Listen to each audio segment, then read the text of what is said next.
Hello, thank you for that introduction. Very generous, Maitri. And hello to everybody at home in the Great Hall. It's a shame I can't be with you live and in person in the Great Hall tonight. Unfortunately, I got a positive COVID result this morning, so I'm starting a lengthy period of isolation at home. But I'm glad I can still be here to give this talk tonight. So, as Maitri mentioned, we've been looking at the mandala of the five Buddhas, which is a really multi-layered image that we can see as being a sort of explosion in myth and symbol and form and color, sound and gesture of the qualities of enlightenment. And we've been in turn linking these with the six paramitars, or the six perfections, which we can think of as sort of ways of seeing and being and doing that are an expression of this state of enlightenment, of being truly awake to how things are. So the five Buddha mandala is at least in part a representation of these perfections, these paramitars, sort of embodied expression of these enlightened qualities. And it gives us a way to explore them symbolically, but also relationally, rather than just conceptually. And here, I think Aridas has just put on the screen an image of the five Buddha mandala. So it's as though these figures are reaching down to us, saying, if you want to be truly awake, then this is how you should aspire to be. Not as an admonishment, but as a sort of kindly invitation. And so far, we've explored the figure of Akshobhya and the related paramitar of Kshanti, or patience, patient forbearance. Last week, Maitri introduced us to the golden yellow Buddha, Ratnasambhava, the jewel-born one, Buddha of abundance and riches, Buddha of beauty, Buddha of boundless, unobstructed giving. So for me, I have a deep personal connection to Ratnasambhava as the figure I was given to meditate on during my ordination, as a means of developing, more of a sort of personal connection to the Buddhas, to enlightenment. And here we can see an image of Ratnasambhava on the screen, surrounded by roses, by beauty, with that beautiful golden skin and that resplendent jewel in his left hand. So as with all of these figures, Ratnasambhava inhabits a sort of rich web of symbols and relationships that have really kind of revealed new depths and meanings to me over time meditating on this figure. Far too many for me to touch on and explore meaningfully tonight. Instead, I'm going to focus on drawing a thread between the figure of Ratnasambhava and the paramitar that he especially embodies, that of dana, or generosity. And in particular, I want to explore key aspects of Ratnasambhava, the jewel that he holds in his left hand, and his open right hand outstretched in a gesture of generosity. And through doing so, we'll explore why it is that generosity, or dana, plays such an important role in spiritual life, in the life of awakening. Indeed, generosity is the first of the six paramitars, the six perfections, which suggests something of its, its kind of foundationally important role that it plays in Buddhist practice. So let's sort of explore a bit more the symbols of the jewel and the open hand. So Ratnasambhava is the jewel-born one, that's what his name means. And he holds balanced on his left hand a resplendent, radiant, beautiful jewel, which bathes the world around it in a rich golden light. And this jewel represents wealth, riches, abundance, all of which Ratnasambhava has in limitless supply. Now, of course, what's being alluded to here is not the sort of wealth and riches that many of us spend our lives pursuing, which is material wealth, but an abundant sense of inner wealth that flows out of deep reserves of spiritual riches. So Ratnasambhava then rains these riches down ceaselessly and selflessly onto others, as represented by his outstretched right hand, which he holds in the Varada mudra, the gesture of supreme giving. But where do Ratnasambhava's riches come from, and why is he able to? Why does he share them with such selfless open-handedness with the world? I think to answer this question, we need to contemplate the jewel a little bit more closely, because the jewel that Ratnasambhava holds is not any old jewel, but a very special jewel known as the Chintamani. And Chintamani can be translated as something approximating a wish-fulfilling jewel. So the jewel that Ratnasambhava holds then is a representation of what we really need if, as humans, we are to fulfill our deepest wishes, our deepest longings, which is, of course, to be happy, to not experience dukkha. So the Chintamani isn't some sort of magic gem that if we rub it, we can turn everything into gold or get a new sports car or whatever. And we know through traditional tales like King Midas that when things like this placed in the service of human greed and selfishness can corrupt and destroy. When Buddhism, particularly in later Mahayana Buddhism, the jewel in general and the Chintamani in particular represents something far more refined and lofty. It is a symbol of what is called the Bodhisattva. So on deeper contemplation, what these symbols are suggesting is that the source of Ratnasambhava's riches and generosity, his sense of wealth and abundance, is the jewel of the Bodhisattva. If only we, like Ratnasambhava, could possess this jewel, then we too would be supremely wealthy and overflowingly generous, just like him. So then this asks the question, well, what is this bodhicitta that is represented by this priceless jewel held by Ratnasambhava? And the answer is, it's complicated. Yes, so bear in mind that what I'm about to say about the bodhicitta is a partial and simplified reflection of what is really one of the most exalted and beautiful and precious ideals in the whole of Buddhism. But here goes. I will try to say something about it that hopefully will communicate a bit of a flavour of what the bodhicitta is. And I think perhaps one of the initially most accessible and helpful ways of understanding what the bodhicitta is just to take the term at face value. So the term bodhicitta is a portmanteau of two Pali terms, bodhi and chitta. And bodhi means something like awake or awakened, and it can be seen as synonymous with enlightenment, with Buddhahood.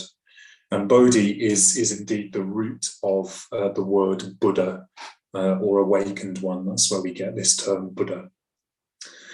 And chitta means something more like heart or mind, meant in a sense of an integration of both the cognitive and emotional or affective aspects of our experience. And together, these two terms, bodhi and chitta, it really is a very rich and complex term, but we can initially perhaps apprehend it as meaning something like the heart, the mind that has awakened, or put another way, the heart and mind of a Buddha. So in this conception, bodhicitta is the answer to a question. How would a Buddha see, feel, act in the world? And this points us towards considering how the enlightened mind, the mind of a Buddha, the mind in which the bodhicitta has risen, is different to our own. Because it's from this way of seeing and feeling that the practice of the paramitas arises. In the context of Ratnasambhava, he is supremely generous because he is in possession of the jewel of the bodhicitta, because he has this awakened mind. So what is it about the awakened mind, the bodhicitta, that makes it this sort of wellspring of generosity? So the mind of Ratnasambhava is suffused with the radiant light of this jewel, the bodhicitta.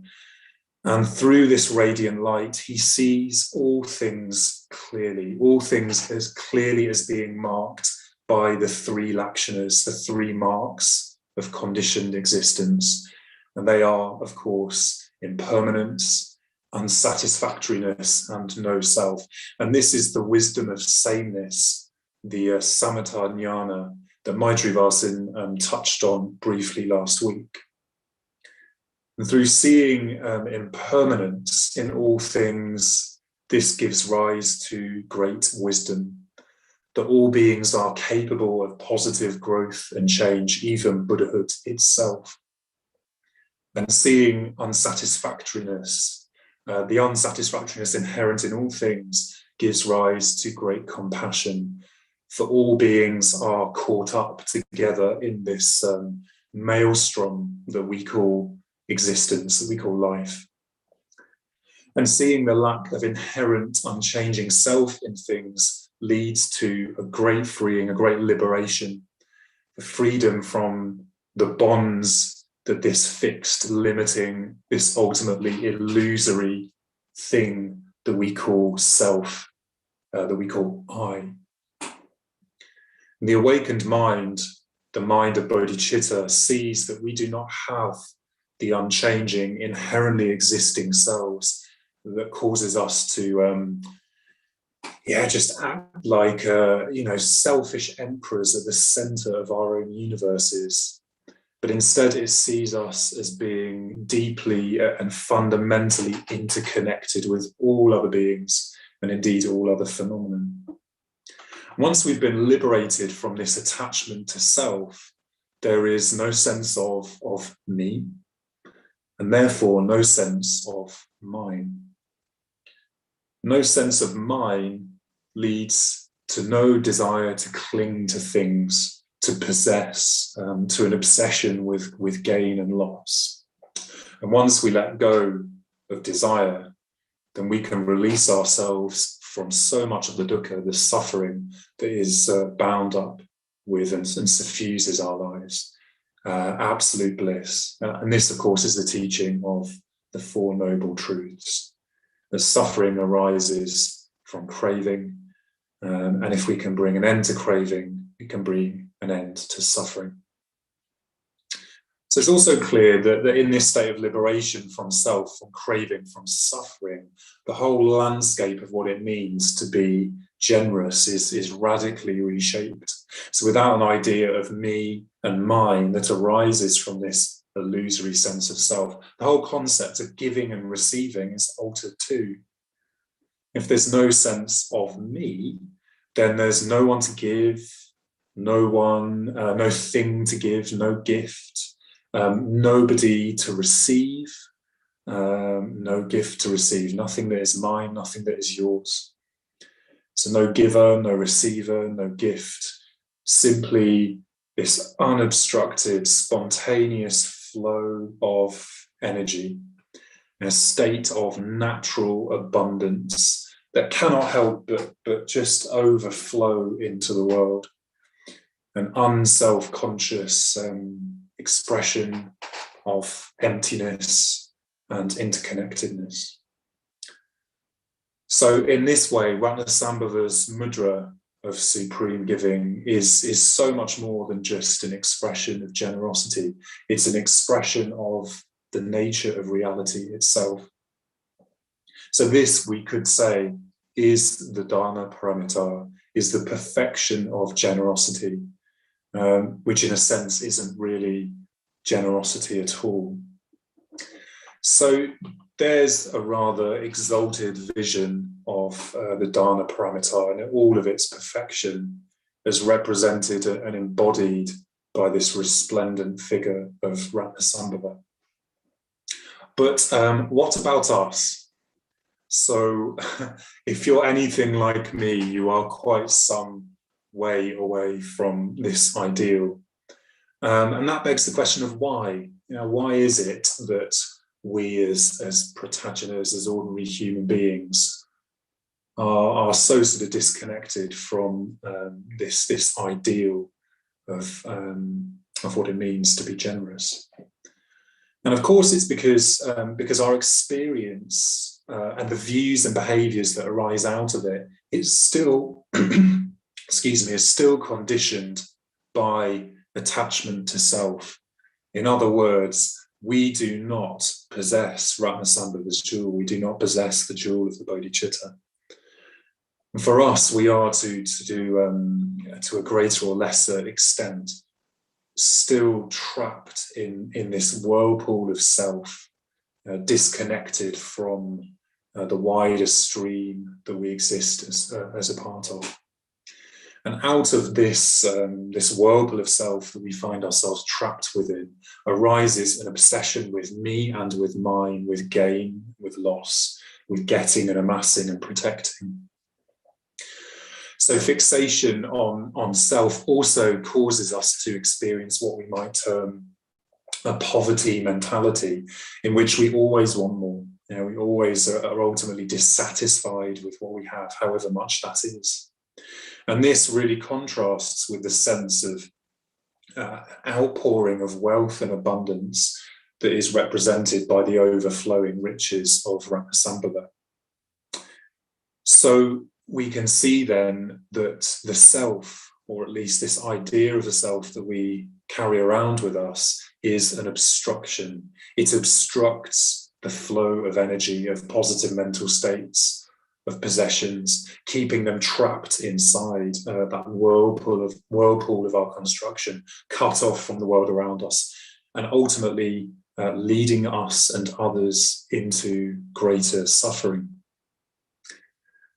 So hopefully by now I've driven the point home that generosity is a quality that is intimately linked with our spiritual development and practice, with the process of loosening the bonds of self and moving into something far more expansive, something far more open-handed. So if this is the territory, how do we go about navigating our way through it? How can we become, in a sense, more like Ratnasambhava, to craft our own jewel from which our own inner abundance can shine forth? And my aim is to kind of wrap up this talk with just some suggestions and reflections on things that we can do practically to help us on this journey towards ever more open-handedness and selfless generosity. So firstly, and thankfully, we don't need to wait until we have awakened in order to practice generosity. In fact, practicing generosity is part of the path to awakening. It's the first step, of course, in this schema, this path that is laid out through the 6 paramitas. And as I've suggested, generosity, at least in its perfected sense, can be seen as just a natural and spontaneous byproduct of the realization of no self. Dana as an expression of bodhicitta. However, crucially, things also work the other way around. through practicing generosity, we can loosen the bonds of self and the grasp it has over us and how we see and behave in the world. Because every time that we give, however self-consciously, we are chipping away at that edifice, that construction of self, and challenging its dictates that we must accumulate and hold and possess and hold back as much as possible for ourselves. In this sense, we through practicing dana, practicing generosity, we are we're sort of playing at being awakened, feeling what it might be like to hold that jewel in our own hands, to tread the Bodhisattva path. So, even when generosity might not feel spontaneous, it might feel like a practice, even a bit like play acting. There's nothing wrong with this. It will still have untold positive effects on ourselves and others.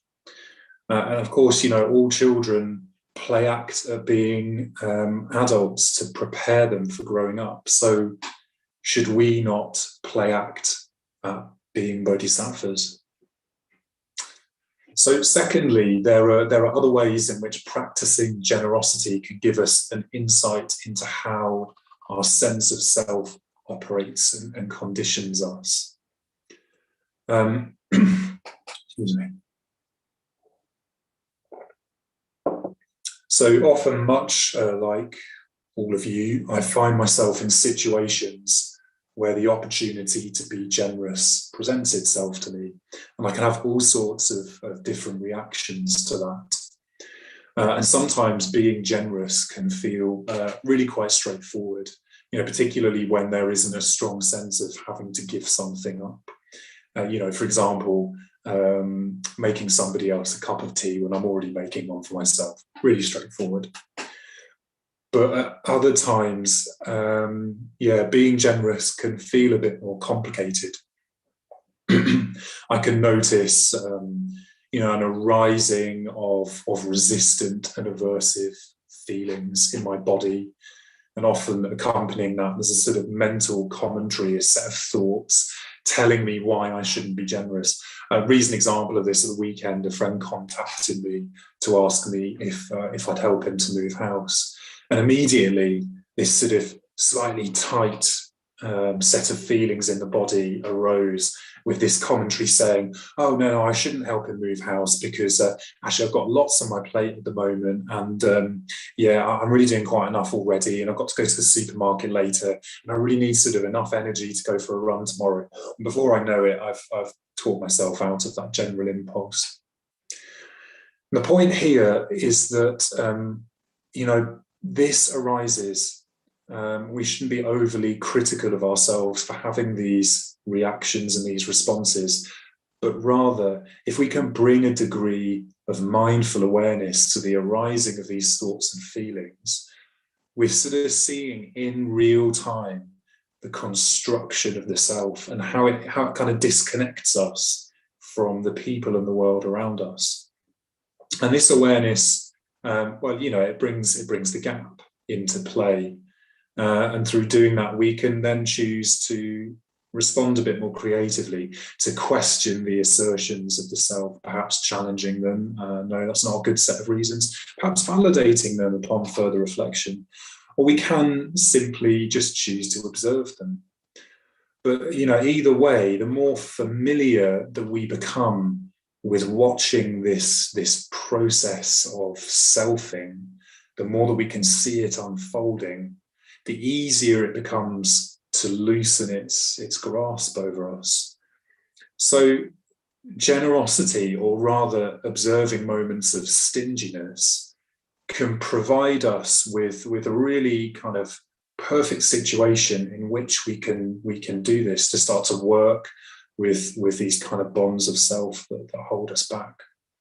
And conversely, when we do choose to act on generous impulses with mindful awareness, we can also note how this tends to lead to our experience becoming more positive, more expansive, more connected.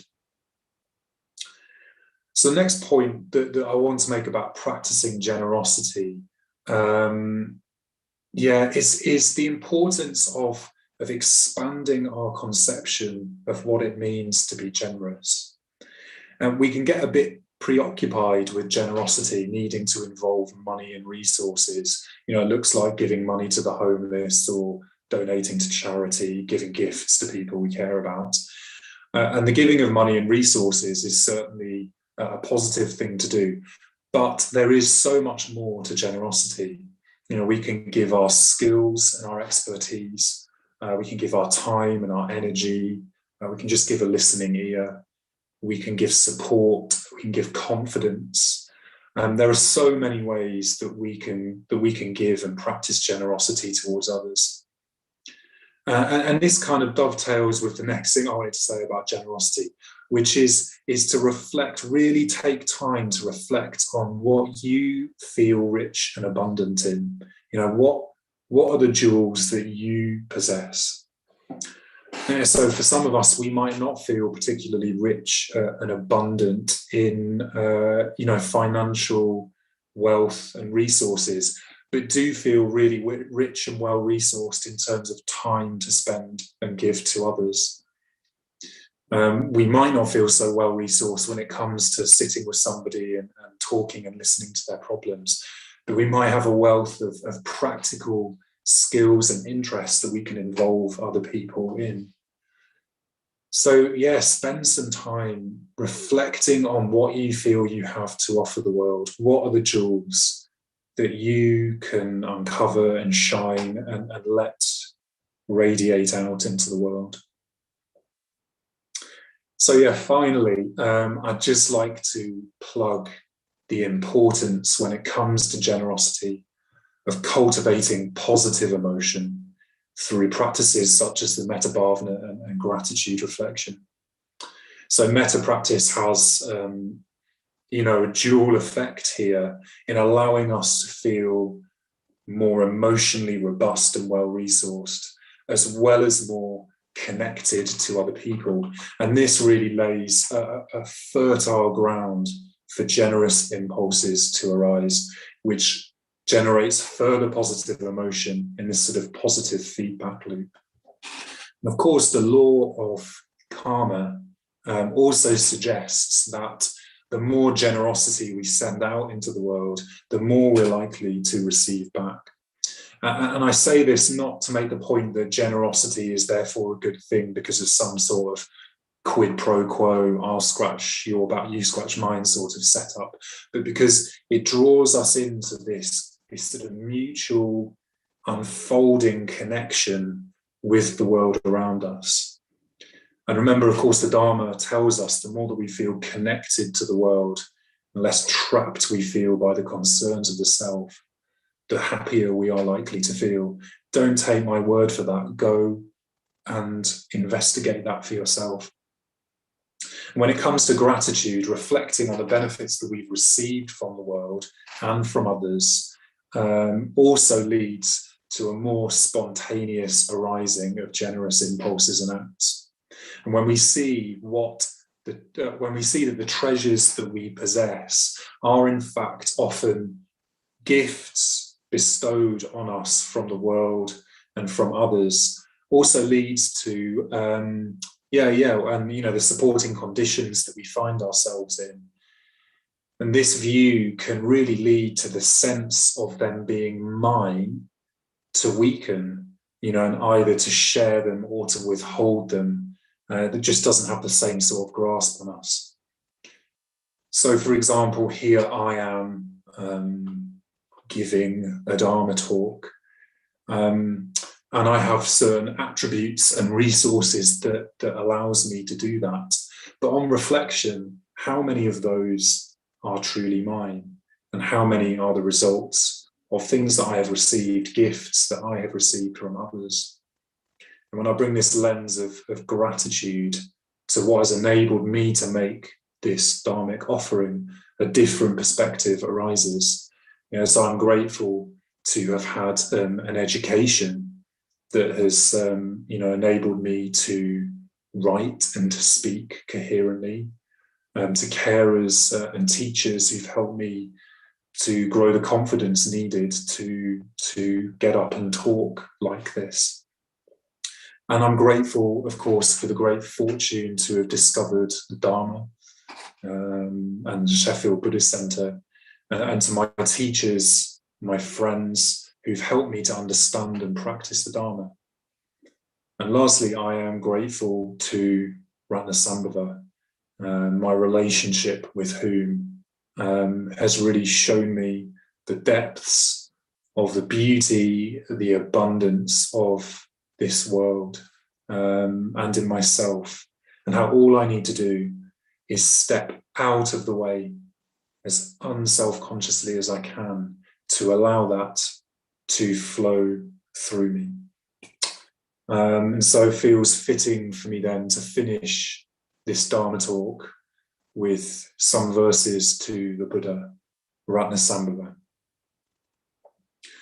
Without hesitation or doubt, I go for refuge to you, Ratnasambhava, Buddha of beauty and generosity. The rich abundance of your enlightened mind is my surest refuge. I take refuge in your wisdom of sameness, which sees all beings as Buddhas in their essential nature.